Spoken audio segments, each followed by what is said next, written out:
రాజ్యాంగం ఖూనీ చేయబడుతోంది. రాజకీయాలకు కోర్టులను వాడుకుంటున్నారు. ప్రజాస్వామ్యాన్ని తూట్లు పొడుస్తున్నారు. మీరు ఇన్వాల్వ్ అయ్యి ఆదుకోండి. ఈ మాటలు ఉద్యమ నేతలో సామాన్య ప్రజలో అంటున్నవి కాదు. ఏకంగా 600 మంది న్యాయవాదులు భారత ప్రధాన న్యాయమూర్తికి చేసిన విజ్ఞప్తులు. అవును, కొందరి స్వార్థ ప్రయోజనాల కోసం కోర్టులను బద్నాం చేస్తున్నారంటూ బాధపడుతూ ఓ లేఖను రాశారు. అదేంటో ఇప్పుడు చూద్దాం.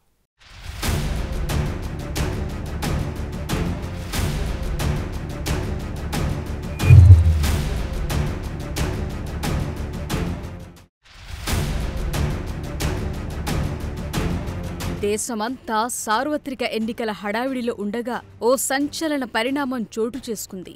దేశంలోని దాదాపు 600 మంది ప్రముఖ న్యాయవాదులు సుప్రీంకోర్టు ప్రధాన న్యాయమూర్తి జస్టిస్ డివై చంద్రచూడ్కు ఓ లేఖ రాశారు. 600 సంతకాలతో అందించిన ఈ లేఖ ఇప్పుడు సంచలనంగా మారి తీవ్రమైన చర్చకు దారితీసింది. రాజకీయ ఒత్తిళ్ల వల్ల న్యాయ వ్యవస్థకు ముప్పు పొంచి ఉందని ఏకంగా 600 మంది ప్రముఖ న్యాయవాదులు ఆందోళన వ్యక్తం చేశారు. తమ స్వార్థ ప్రయోజనాల కోసం కొన్ని సమూహాలు కోర్టుల తీర్పులను ప్రభావితం చేయటానికి ఒత్తిడి చేస్తున్నాయని, రకరకాలుగా వ్యూహాలను ప్రయోగిస్తున్నాయని లాయర్లంతా ప్రధాన న్యాయమూర్తికి విన్నవించుకున్నారు. ఈ మేరకు సుప్రీంకోర్టు ప్రధాన న్యాయమూర్తి జస్టిస్ డివై చంద్రచూడ్కు తమ సంతకాలతో ఓ లేఖను సమర్పించారు. ఈ లేఖపై సంతకం చేసిన ప్రముఖ న్యాయవాదుల్లో హరీష్ సాల్వే, మదన్ కుమార్ మిశ్రా, ఆదిష్ అగర్వాల్, చేతన్ మిట్టల్, పింకీ ఆనంద్, స్వరూపమా చతుర్వేది వంటి పేరొందిన తదితరులున్నారు.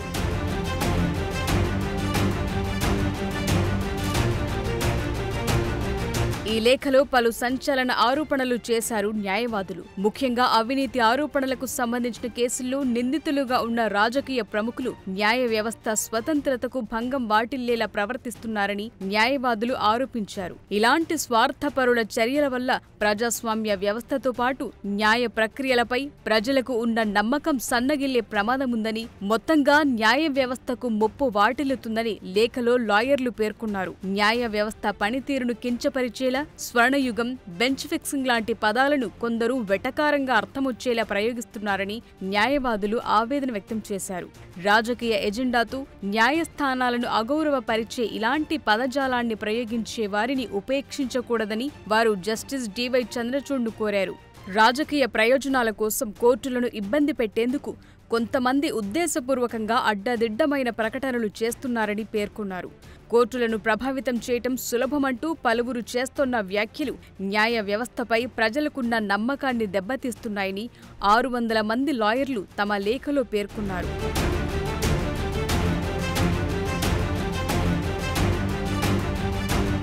కోర్టు నిర్ణయాలు అనుకూలంగా లేకపోతే తీవ్రమైన విమర్శలకు పాల్పడుతున్నట్లు న్యాయవాదులు ఆవేదన వ్యక్తం చేశారు. ఈ సందర్భంగా రాజకీయ నేతల వ్యక్తిత్వాలపై కీలక వ్యాఖ్యలు చేశారు.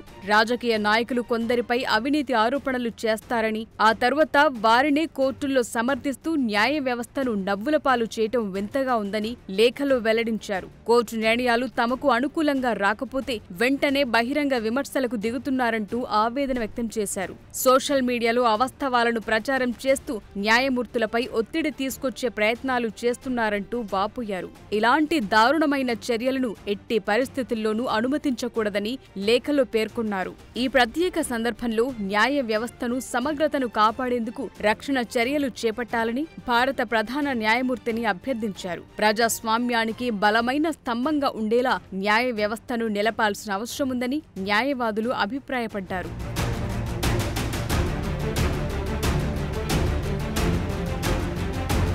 అయితే న్యాయవాదుల లేఖపై అనూహ్యంగా భారత ప్రధాని నరేంద్ర మోదీ కూడా ప్రతిస్పందించారు. సిజేఐ జస్టిస్ డివై చంద్రచూడ్కు 600 మందికి పైగా న్యాయవాదులు రాసిన లేఖపై ప్రధాని నరేంద్ర మోదీ ఆందోళన వ్యక్తం చేశారు. ఇతరులను బుజ్జగించటం, వేధించటం పాతకాలపు కాంగ్రెస్ సంస్కృతి అంటూ ఎక్స్ వేదికగా ఆయన ప్రతిపక్ష పార్టీపై ఆరోపణలు చేశారు.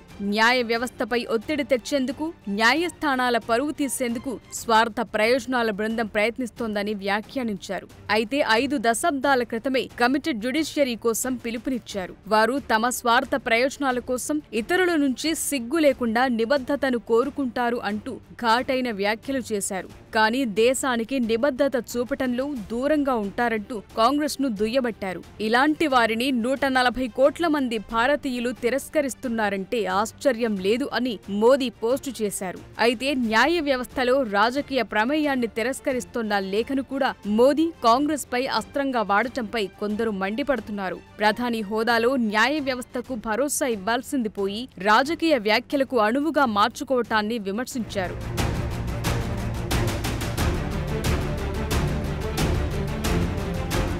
అయితే లేఖలో లాయర్లు కొన్ని కీలక అంశాలను గుర్తు చేశారు. దేశం ఎంతో ముఖ్యమైన ఎన్నికలకు వెళ్లే సమయంలో ఇలాంటివి జరుగుతున్నాయంటూ న్యాయవాదులు ఆందోళన వ్యక్తం చేశారు. 2018-19లో కూడా ఈ రాజకీయ నేతలు హిట్ అండ్ రన్ కార్యకలాపాలకు పాల్పడినప్పుడు ఇలాంటి తప్పుడు కథనాలని ప్రచారం చేశారని ప్రధాన న్యాయమూర్తికి గుర్తు చేశారు. వ్యక్తిగత రాజకీయ కారణాలతో కోర్టులను తక్కువ చేసి దేశ ప్రజలను అయోమయానికి గురిచేసే ఈ ప్రయత్నాలను ఎట్టి పరిస్థితుల్లో అనుమతించకూడదంటూ విజ్ఞప్తి చేశారు. ఇలాంటి దాడుల నుండి న్యాయస్థానాలను రక్షించడానికి సుప్రీంకోర్టు బలంగా నిలబడాలని, తగు చర్యలు తీసుకోవాలని వారు కోరారు. ఈ సమస్యకు స్పందించకుండా నిశ్శబ్దంగా ఉండటం, ఏమీ చేయకుండా ఉండటం వల్ల హాని చేయాలనే ఉద్దేశమున్న వారికి మరింత శక్తి వస్తుందని, కొన్ని సంవత్సరాలుగా చాలా తరచుగా ఇటువంటి ప్రయత్నాలు జరుగుతున్నందువల్ల ఇంకా మౌనం వహించటానికి ఇది సమయం కాదని లాయర్లు విన్నవించారు.